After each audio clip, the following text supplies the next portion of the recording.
हाय बेचारी बहू। सरिता की शादी एक अच्छे परिवार में हुई है। उसका पति रोहन उसे बहुत प्यार करता है। घर में उसकी सास शांति और ननद मीनाक्षी भी है, जो सरिता के किसी काम में दखल अंदाजी नहीं करती। लेकिन फिर भी सरिता को ऐसा लगता है कि दुनिया की सबसे ज्यादा बेचारी बहू वही है और सबसे ज्यादा अत्याचार उसी पर हो रहा है। माँ जी, ये लीजिए आपकी चाय। अरे बहू, तूने इतनी ज्यादा चीनी क्यों डाल दी चाय में? हाय हाय माँ जी, मैंने तो उतनी ही मीठी बनाई है जितनी मीठी आपको पसंद है। माँ जी, आपको तो मेरे हाथ की चाय अच्छी ही नहीं लगती। जब देखो कुछ न कुछ कमी निकाल ही देती हो। अरे बहू, तू एक बात के पीछे ही पड़ जाती है। मैंने ऐसा कब कहा कि तू रोज चाय खराब बनाती है? सरिता अपने कमरे में चली जाती है और फोन उठाकर अपनी माँ से बात करती है। हेलो माँ, कैसी हो आप? क्या कर रही हो? मैं तो ठीक हूँ, पर तू बता तेरा मूड कैसा है? तेरी आवाज से लग रहा है कि कुछ तो हुआ है तेरे ससुराल में। अरे क्या बताऊं माँ, यहाँ तो हर समय मेरे साथ बहुत बुरा व्यवहार होता है। मैंने अपनी सास के लिए इतनी अच्छी चाय बनाई, लेकिन मेरी सास चाय पीते ही मुझे 4 बातें सुना दी। बेटी, तू इतनी छोटी छोटी बातों पर ध्यान ही क्यों देती हो? तुम्हारी सास ने कुछ बोल भी दिया तो क्या हो गया, वो बड़ी है ना तुझसे। माँ ने इतना समझाया, लेकिन इस बात का सरिता पर कोई असर नहीं हुआ।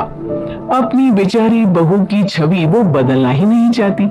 अगली सुबह सब नाश्ते की टेबल पर बैठकर नाश्ता कर रहे थे, तभी सरिता ने अपने पति से कहा, सुनिए जी, मुझे ना आज बाजार से कुछ सामान लेकर आना है। आज आप ऑफिस से आने के बाद मुझे लेकर चलना ना। भाभी, मुझे भी कुछ किताबें खरीदनी है। आप दोनों जा ही रहे हो तो मेरी किताबें भी ले आना। लो, अभी तो बात ही की है बाजार जाने की तो एक फरमाइश आ गई। माँ जी, आप भी बता दो कुछ, और हाँ, मोहल्ले वालों से भी बोल दो अगर वो कुछ मंगवाना चाहते हो तो। बेचारी मीनाक्षी अपना सा मुंह लेकर रह गई। ये सब देखकर रोहन से चुप नहीं रह गया और वो गुस्से में बोला, सरिता, क्या हो गया तुम्हें? मीनाक्षी ने तो सिर्फ किताबों के लिए बोला है।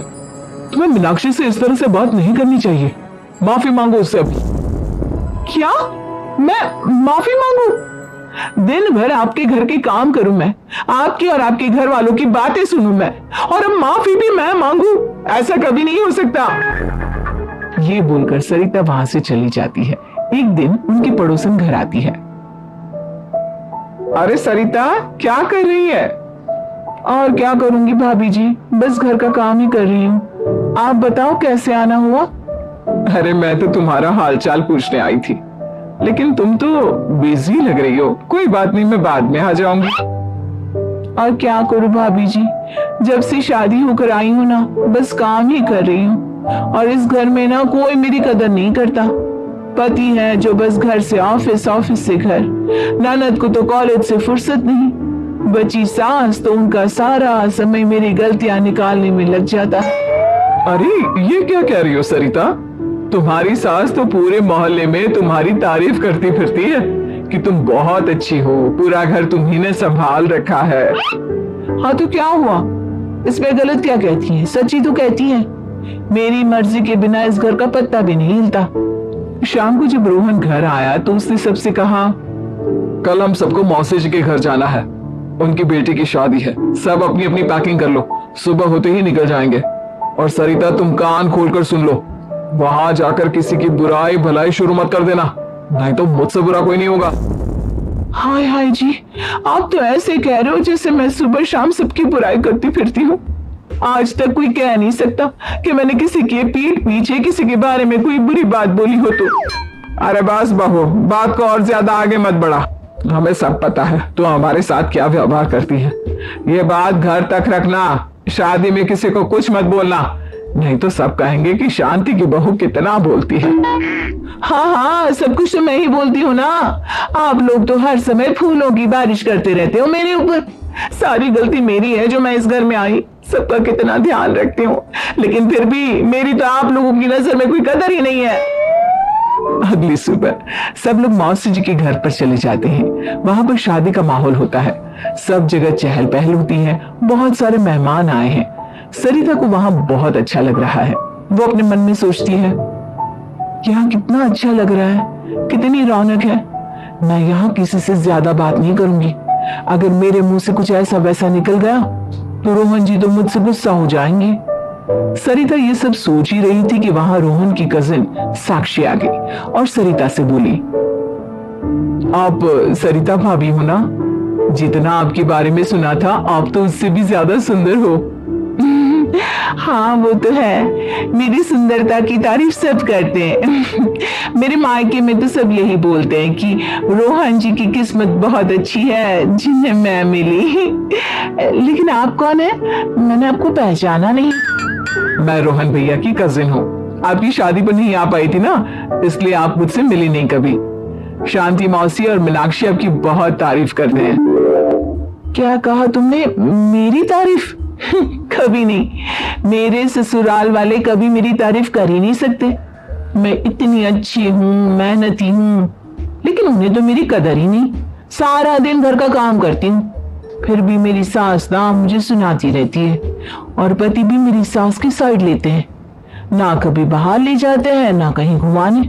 अगर घुमाने के लिए कभी बोल भी देना तो उनकी बहन बीच में आ जाती है।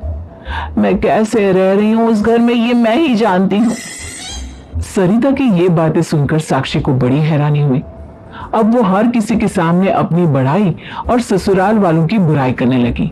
रोहन और शांति को सरिता पर बहुत गुस्सा आया, लेकिन वो चुप रहे।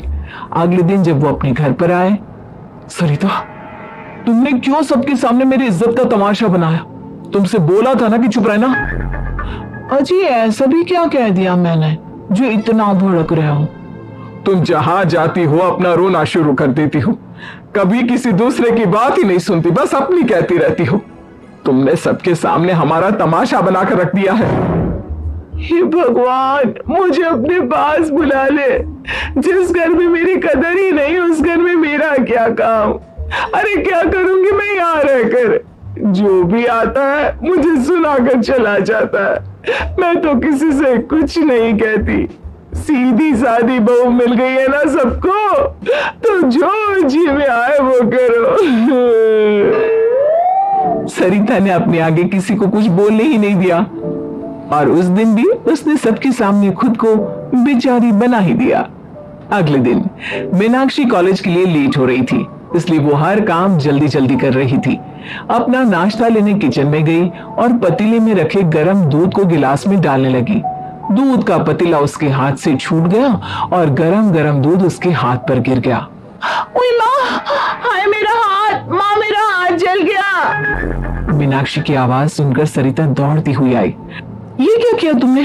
तुम्हें नाश्ता चाहिए था तो मुझसे बोल देती, मैं क्या मना कर दी थी? अब पता नहीं कितने दिन की मुसीबत पाल ली तुमने।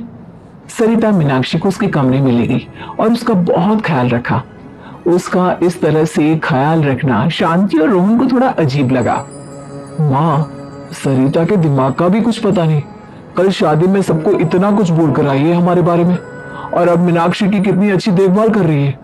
ये ऐसा क्यों करती है? बेटा, तेरी बीवी की ना आदत हो गई है सबके सामने खुद को बेचारी दिखाने की, और आदत इतनी जल्दी नहीं बदलती। जब ये बोलना शुरू करती है तो रुकने का नाम ही नहीं लेती, इसलिए इसे पता ही नहीं चलता कि ये किसके सामने क्या बोली जा रही है। लेकिन दिल की बहुत अच्छी है। हमें भी अपना दिल बड़ा करके ये जैसी है इसे स्वीकार करना